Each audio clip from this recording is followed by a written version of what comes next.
नमस्कार दोस्तों, नमः शिवाय। जीवन ज्योति चैनल में आप सभी का हार्दिक स्वागत करती हूं। दोस्तों, आज की वीडियो में आप सभी लोग श्रवण करेंगे कार्तिक मास महात्म अध्याय 14 का पाठ।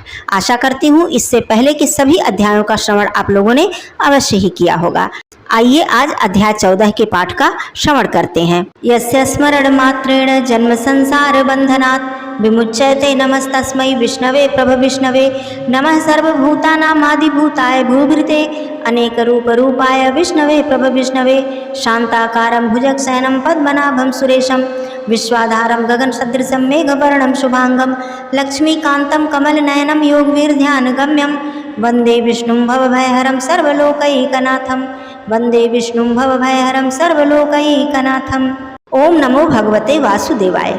राजा पृथु ने कहा, हे नारद जी, ये तो आपने भगवान शिव जी की बड़ी विचित्र कथा सुनाई। अब आप कृपा करके यह भी बताइए कि उस समय राहु उस पुरुष से छूटकर कहाँ गया।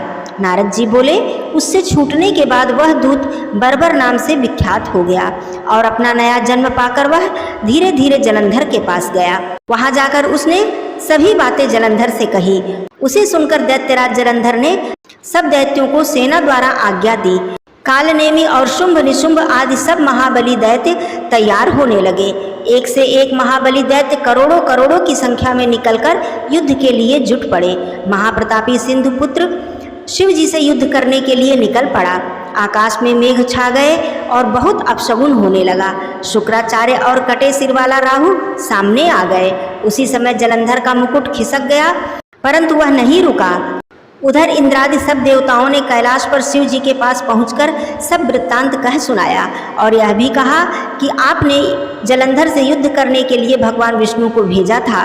अब वह उसके वशवर्ती हो गए हैं और विष्णु जी लक्ष्मी जी सहित जलंधर के अधीन होकर उनके घर में ही निवास करने लगे हैं। अब सभी देवताओं को वहीं ठहरना पड़ता है। अब वह बलि सागर पुत्र आपसे युद्ध करने के लिए आ रहा है, अतएव आप उसे मारकर हम सबकी रक्षा कीजिए। यह सुनकर शंकर जी ने विष्णु भगवान को बुलाकर पूछा, हे ऋषिकेश, युद्ध में आपने जलंधर का संहार क्यों नहीं किया और बैकुंठ छोड़कर आप उसके घर में कैसे चले गए। यह सुनकर विष्णु जी ने हाथ जोड़कर नम्रतापूर्वक भगवान शिव जी से कहा, उसे आपका अंशी और लक्ष्मी का भ्राता होने के कारण ही मैंने नहीं मारा।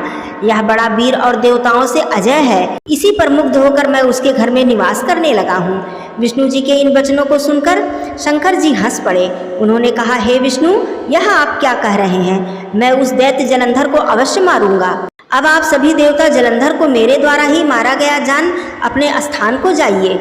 जब शंकर जी ने ऐसा कहा तो सब देवता संदेह रहित होकर अपने अपने स्थान को चले गए। इसी समय पराक्रमी जलंधर अपनी विशाल सेना के साथ पर्वत के समीप आ गया और कैलाश के पास आकर घोर सिंहनाद करने लगा। दैत्यों के नाद और कोलाहल को सुनकर शिव जी ने नंदी आदि गणों को उससे युद्ध करने की आज्ञा प्रदान कर दी। कैलाश के समीप भीषण युद्ध होने लगा। दैत्य अनेकों प्रकार के अस्त्र शस्त्र बरसाने लगे। भेरी, मृदंग, शंख और वीरों तथा हाथी घोड़ों और रथों में शब्दों से शाब्दित होकर पृथ्वी कांपने लगी। युद्ध में कटकर मरे हुए हाथी, घोड़े और पैदलों का पहाड़ लग गया। रक्त मांस का कीचड़ उत्पन्न हो गया। दैत्यों के आचार्य शुक्र जी अपनी मृत संजीवनी विद्या से सब दैत्यों को जिलाने लगे। यह देखकर शिव जी के गण अत्यंत व्याकुल हो गए और उनके पास जाकर सारा वृत्तांत कह सुनाया। उसे सुनकर भगवान रुद्र के क्रोध की सीमा नहीं रही। फिर तो उस समय उनके मुख से एक बड़ी भयंकर कृत्या उत्पन्न हुई, जिसकी दोनों जंघाएं ताल वृक्ष के समान थी। वह युद्ध भूमि में जाकर सब असुरों का चवर्ण करने लग गई और फिर वह शुक्राचार्य के समीप पहुंची और शीघ्र ही अपनी योनि में गुप्त कर लिया और फिर स्वयं अंतर्ध्यान हो गई। शुक्राचार्य के गुप्त हो जाने से दैत्यों का मुख मलिन पड़ गया और वे युद्ध भूमि छोड़कर भागे। इस पर शुंभ निशुंभ और कालनेमी आदि सेनापतियों ने अपने भागते हुए वीरों को रोका। शिव जी के नंदी आदि गणों ने भी, जिसमें गणेश जी और कार्तिकेय जी भी थे, दैत्यों से भीषण युद्ध करना आरंभ कर दिया। बोलिए श्री हरि विष्णु भगवान की जय। श्री नारायण कवच का पाठ हिंदी में।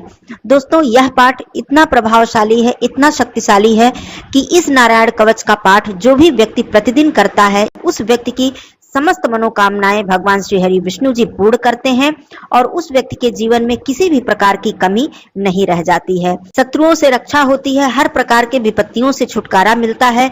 जो भी मनुष्य नारायण कवच धारण कर लेता है उस मनुष्य को कभी भी भूत प्रेत पिशाच जैसे नीच योनियों का भय नहीं रह जाता है। नारायण कवच का पाठ करने से सभी प्राणी आदर के साथ उस व्यक्ति के सामने झुक जाते हैं। नारायण कवच का पाठ यदि हम पूरी निष्ठा के साथ करते हैं तो हमें मनोवांछित फल की प्राप्ति होती है और हमें नकारात्मक ऊर्जा से मुक्ति मिलती है।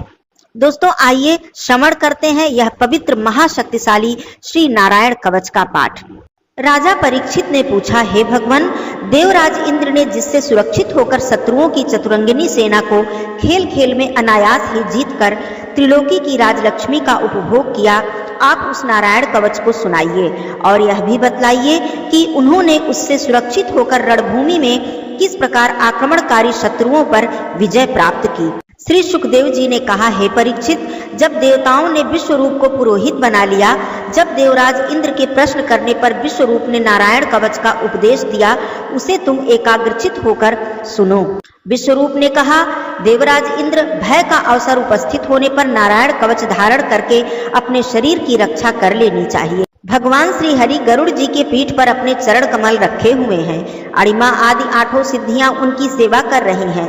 8 हाथों में शंख, चक्र, ढाल, तलवार, गदा, बाण, धनुष और पाश धारण किए हुए हैं। वे ही ओंकार स्वरूप प्रभु सब प्रकार से सब ओर से मेरी रक्षा करें।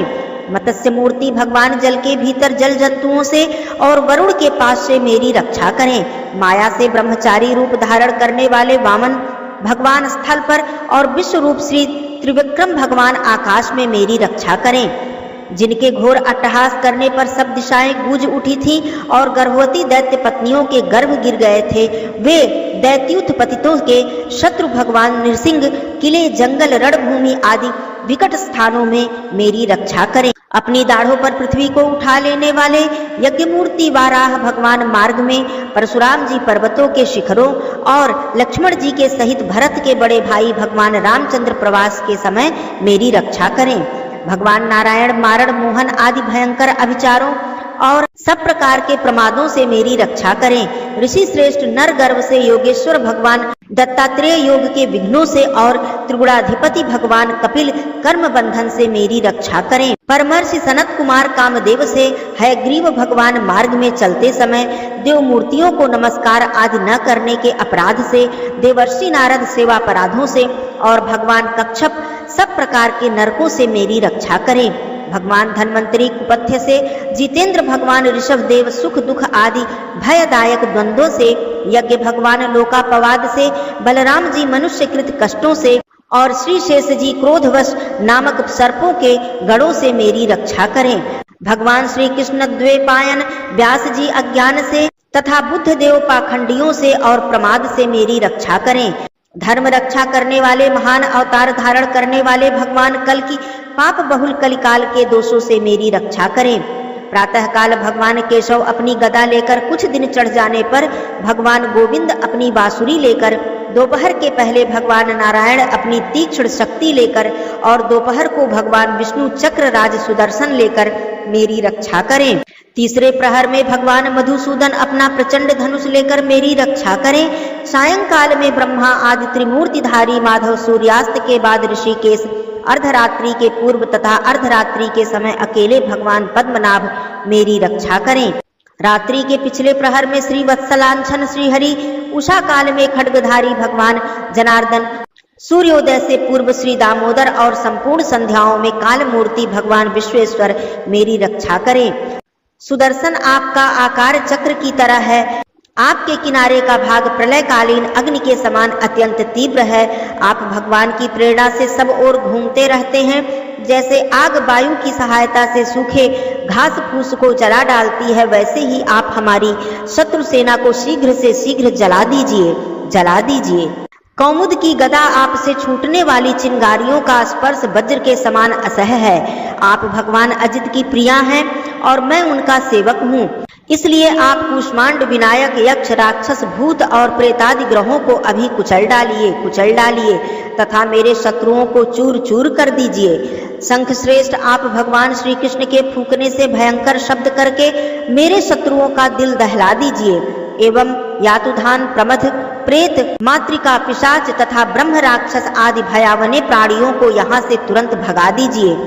भगवान की श्रेष्ठ तलवार आपकी धार बहुत तीक्ष्ण है, आप भगवान की प्रेरणा से मेरे शत्रुओं को छिन्न भिन्न कर दीजिए।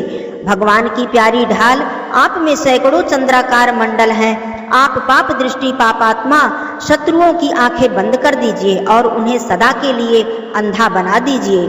सूर्य आदि ग्रह, धूमकेतु आदि केतु, दुष्ट मनुष्य, सर्पादि रेंगने वाले जंतु, दाढ़ों वाले हिंसक पशु, भूत प्रेत आदि तथा पापी प्राणियों से जो हमें जो भय हो और जो हमारे मंगल के विरोधी हों, वे सभी भगवान के नाम रूप तथा आयुधों का कीर्तन करने से तत्काल नष्ट हो जाएं।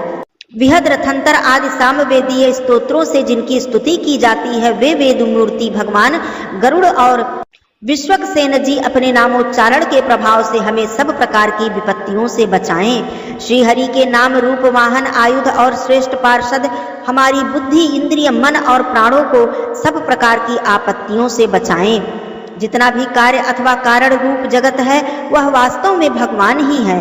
इस सत्य के प्रभाव से हमारे सारे उपद्रव नष्ट हो जाएं। जो लोग ब्रह्म और आत्मा की एकता का अनुभव कर चुके हैं, उनकी दृष्टि में भगवान का स्वरूप समस्त विकल्पों से रहित है, भेदों से रहित है। फिर भी वे अपनी माया शक्ति के द्वारा भूषण आयुध और रूप नामक शक्तियों को धारण करते हैं। यह बात निश्चित रूप से सत्य है। इस कारण सर्वज्ञ सर्वव्यापक भगवान श्रीहरि सदा सर्वत्र सब स्वरूपों से हमारी रक्षा करें।